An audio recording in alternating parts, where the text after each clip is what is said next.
Werewolves bye night कहानी की शुरुआत में हमें बताया जाता है कि सुपर हीरोज को तो सब जानते हैं, पर क्या डार्कनेस को कोई जानता है। उस डार्कनेस में रहते हैं बड़े बड़े राक्षस, और राक्षस को मारने वाले शिकारी भी रहते हैं जो गर्व से उनका वध कर देते हैं। और उन्हीं राक्षस को मारने वालों में से एक है ब्लड स्टोन फैमिली, जो रक्षा करते हैं एक सुपर नेचुरल रेलिक का, जिसका नाम है ब्लड स्टोन। ये एक हथियार है, पर अब ब्लड स्टोन को तलाश है एक नए मास्टर की, क्योंकि पिछला मास्टर यूलिसिस ब्लड स्टोन अब मर चुका है और आज उसका अंतिम संस्कार है। और सारे दुनिया से हंटर्स उसकी याद में इकट्ठा हुए हैं और आज रात ही डिसाइड होगा कि ब्लड स्टोन का अगला रक्षक कौन है। फ्यूनरल में एक आदमी आता है जो एक मॉन्स्टर हंटर है, उसका नाम है जैक रसल। और वहाँ और भी हंटर्स होते हैं, एजारेल, लियोन, बरासो, जोशुआ। और जैक से एक हंटर मिलने आता है जिसका नाम है जोशुआ और कहता है कि उसने 57 राक्षसों को मारा है। और वो सोचते हैं कि आखिर यूलिसिस ने इतनी बड़ी हवेली कैसे बना ली। यूलिसिस की बीवी वेरूसा अपनी बेटी एल्सा से मिलती है, जो 20 साल के बाद अपने घर आई है। और इस बात से वेरूसा अपनी बेटी से बहुत गुस्सा है कि आखिरकार वो आ ही गई अपने पिता के मरने के बाद। एल्सा कहती है कि उसे अपने फैमिली से लगाव नहीं है। वो कहती है कि जो मेरा है आप मुझे वो दे दीजिए, मैं चली जाऊंगी। उसकी माँ उसे कहती है तुम क्या लेने आई हो, तुम्हारे पास तो कोई ट्रेनिंग भी नहीं है। एल्सा कहती है मैंने ट्रेनिंग ली है, पर अपने पिता से नहीं। वेरूसा कहती है खुद पर इतना गुरूर मत दिखाओ, याद रखो कि तुम अपने पिता की सबसे बड़ी डिसअपॉइंटमेंट हो। सारे हंटर्स इकट्ठे बैठे होते हैं और वेरूसा उन्हें बताती है कि वो कितनी दुखी है अपने पति को खोकर, पर वो कहती है कि आज यूलिसिस उनके साथ ना होकर भी उनके साथ हैं। तभी यूलिसिस के कॉफिन को खोला जाता है और वो कठपुतलियों की तरह हिलने लगता है और उससे आवाजें आती हैं जो कहता है कि ब्लड स्टोन उसी के पास जाएगा जो हमेशा से मेरे लिए कमिटेड रहा है। और वो कहता है कि थोड़ी देर में एक ऐसे राक्षस को खुला छोड़ दिया जाएगा जिसे किसी ने कभी नहीं देखा, और जो हंटर इस राक्षस को मार देगा वो हमारा नया लीडर बनेगा। फिर कॉफिन को बंद कर दिया जाता है। वेरूसा कहती है ब्लड स्टोन सिर्फ एक ही है और उसका मास्टर भी तुम में से कोई एक ही होगा। वैसे तो ये ब्लड स्टोन एल्सा को जाने वाला था, लेकिन सालों से एल्सा अपने अनुपस्थिति के कारण वो अपना जन्मसिद्ध अधिकार खो चुकी है। वेरूसा कहती है कि शिकार के समय जो हथियार अलाउड है वो आपको बाहर गार्डन में मिल जाएंगे, जो हंटर्स को ही खोजना होगा। और उसके पति की इच्छा के अनुसार ब्लड स्टोन को राक्षस के खाल पर चिपका कर रखा गया है, जो उस राक्षस को कमजोर कर देगा और उसे गुस्सा भी दिलाएगा।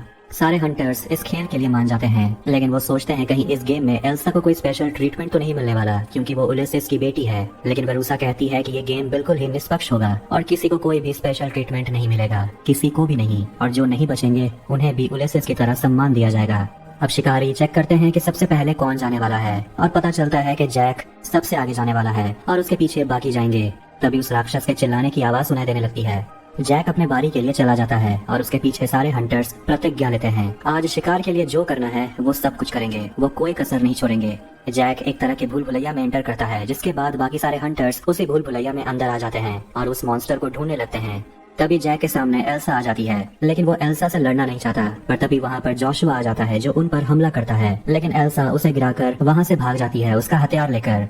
एल्सा को एक जगह पर पैर के निशान देखने को मिलते हैं और ये देखकर वो घर की तरफ आगे बढ़ने लगती है, पर वहाँ पर लियोन होता है जिसका एल्सा हाथ काट देती है और फिर वो लियोन को मारकर घायल कर देती है। तभी वहाँ पर जोशुआ आता है अपना कुल्हाड़ी लेने के लिए और तभी एल्सा उस राक्षस के चिल्लाने की आवाज सुनती है। जैक बाकी शिकारियों से बचते हुए आगे बढ़ता है और उससे वो मॉन्स्टर मिल जाता है, पर वो मॉन्स्टर काफी उदास होता है क्योंकि उसके पीठ पर ब्लड स्टोन लगा हुआ है जो उसे कमजोर बना रहा है। जैक कहता है कि वो मॉन्स्टर की मदद करेगा और उसके पास एक प्लान है, पर एराजल उन दोनों की बात सुन लेती है और वो जैक के पीछे भागती है उसे मारने के लिए। और भागते हुए जैक एक कमरे में आकर छुप जाता है जहाँ एल्सा भी होती है और देख पाते हैं कि दरवाजा अब खुलता ही नहीं, यानी कि दोनों अंदर फंस चुके हैं।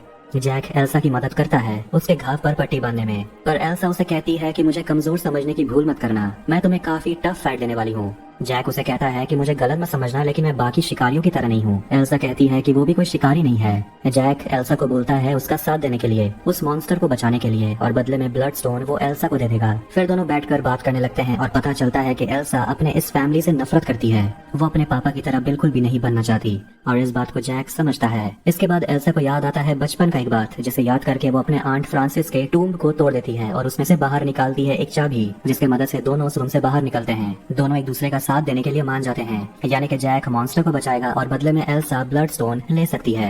एल्सा उसे एक बॉम्ब देती है और जैक एल्सा से कहता है कि जब तुम मॉन्स्टर से मिलना तो उसे अपना फ्रेंड समझना, और उस मॉन्स्टर का नाम है टेड। एल्सा सोचती है क्या मॉन्स्टर का भी नाम है। फिर गलती से जैक से वो बॉम्ब ऑन हो जाता है और दोनों अपने प्लान में फटाफट लग जाते हैं। एल्सा दौड़ते हुए वहाँ से जाती है और उसे मिलता है जोशुआ जो उसे मारने वाला होता है, लेकिन तभी वहाँ वो मॉन्स्टर आ जाता है और वो जोशुआ को मार डालता है। वो एल्सा को देखकर भी बहुत गुस्से में है, लेकिन एल्सा उसे टेड बुलाती है और वो शांत हो जाता है। और जैसा एल्सा ने कहा था, जैक उस बॉम्ब को दीवार के एक क्रैक में डाल देता है और तभी वहाँ मॉन्स्टर के साथ एल्सा पहुँचती है। एल्सा ब्लडस्टोन को मॉन्स्टर के पीठ से निकाल लेती है और वो राक्षस दीवार के उस पार भाग जाता है। पर जैक उस ब्लडस्टोन को उठाने वाला होता है, लेकिन वो तो ब्लडस्टोन को छू भी नहीं पाता। तभी वहाँ बाकी दोनों हंटर्स एराजेल और बैरासो आते हैं और वहाँ वरूसा भी आती है, जो ये देखकर जान जाती है कि जैक ब्लडस्टोन को छू नहीं पाता। इसका मतलब वो एक मॉन्स्टर है और वो कोई हंटर नहीं है। और इस बारे में एल्सा भी नहीं जानती थी और दोनों को शॉक देकर बेहोश कर दिया जाता है। जैक को होश आता है और वो देखता है कि वो एक पिंजरे में बंद है और वहाँ एल्सा भी होती है। जैक उसे माफी मांगता है सच्चाई छुपाने को लेकर और कहता है कि वो एक इंसान भी है, बस उसका सिस्टम थोड़ा अलग काम करता है। लेकिन एल्सा बहुत गुस्सा है और वो उसे बात भी नहीं करना चाहती। जैक उसे कहता है कि तुम्हें घबराने की जरूरत नहीं है, मैं तुम पर हमला नहीं करूंगा। मैं तो सिर्फ एक शिकारी बन जाता हूँ हर पूर्णिमा की रात को, और आज से 5 दिन के बाद पूर्णिमा की रात है, तो तुम्हें चिंता करने की जरूरत नहीं है। लेकिन एल्सा उसे कहती है कि ब्लडस्टोन की मदद से तुम 5 सेकंड में बदल जाओगे। ये सुनकर जैक डर जाता है और वो खुद को तैयार करने के लिए वो एल्सा को सूंघने लगता है, ताकि जब वो वेयरवुल्फ बन जाए तो वो एल्सा को याद रख पाए और वो उसे मारे नहीं। फिर वहाँ वरूसा आती है और जैक उसे कहता है कि आपको अगर मुझे मारना है तो अभी मार दीजिए, वरना आप लोग सब पछताएंगे। पर वरूसा का तो अलग ही प्लान है। वो अपने बेटी को मारकर अपने अंदर के गुस्से को शांत करना चाहती है और इसके लिए वो अपना हाथ गंदा नहीं करेगी, बल्कि इसके लिए वरूसा का काम जैक करेगा एल्सा को मारकर। इसलिए जैक को राक्षस में बदलवाने के लिए वरूसा ब्लडस्टोन निकालकर चैंटिंग करने लगती है और उस ब्लडस्टोन के शक्तियों से कुछ ही सेकंड में वो एक भेड़िया बन जाता है। पर वो वरूसा का हाथ पकड़ लेता है, पर किसी तरह उसे शॉक देकर उस भेड़िया को काबू में किया जाता है। पर अब तो वो पिंजरे को तोड़कर बाहर भी निकल चुका है।